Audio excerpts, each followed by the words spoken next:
On this episode of Restore America, plaster and perseverance transform a vandalized castle back into a palace on Long Island's fabled Gold Coast.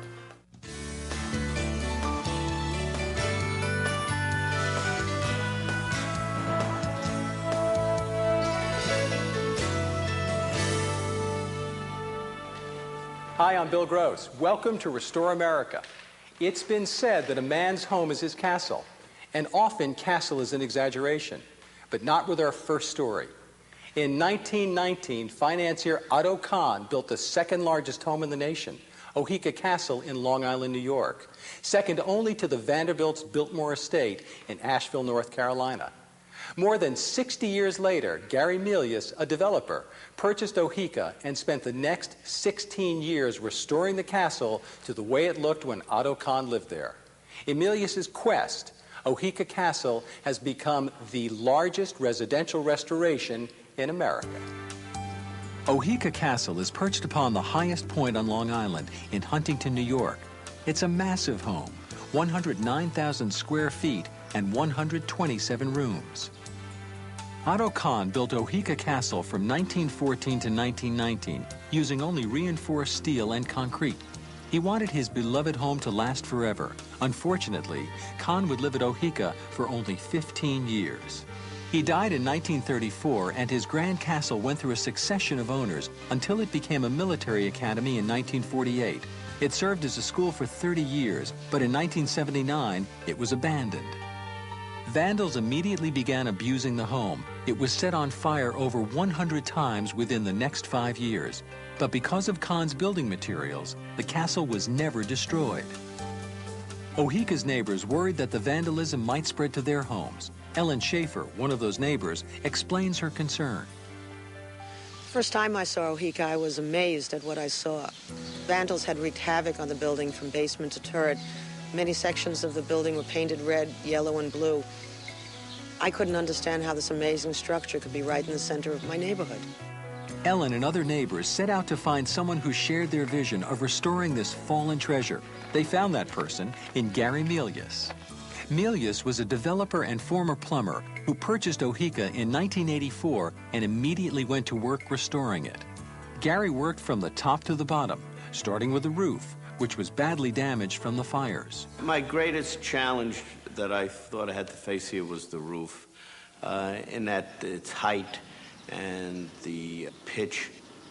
And it was not something that normally anybody would work on, especially since this roof is poured concrete, and then it has wood over it, then slate.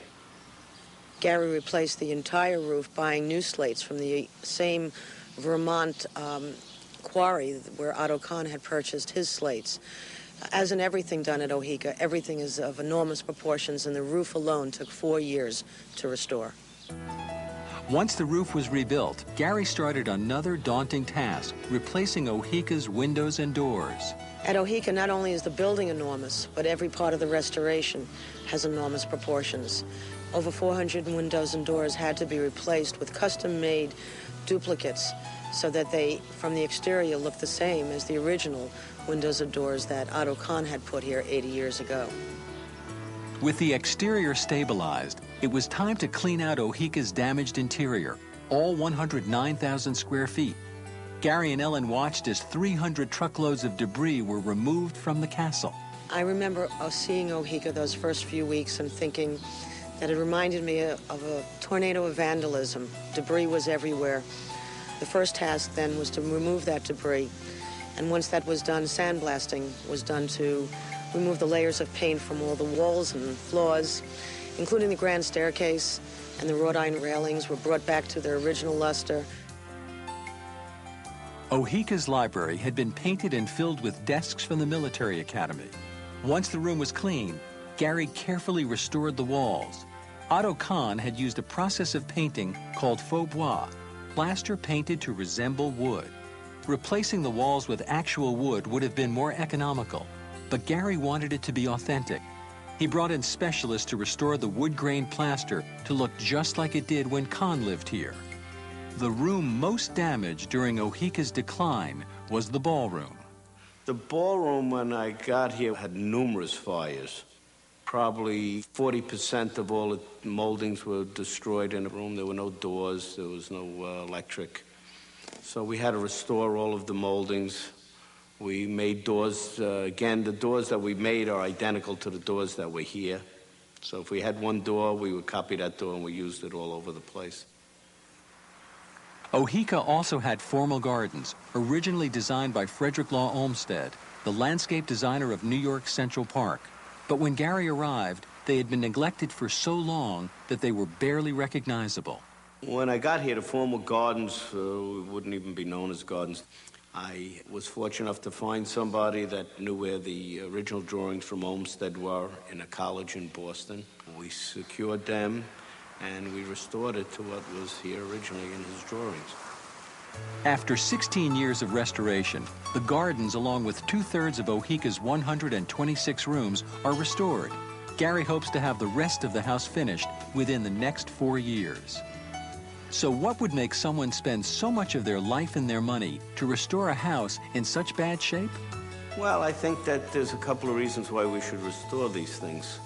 One is it's our history. It's like tearing down the pyramids, you know, for a development. It shows something, how people lived in the past and, you know, how different we are today.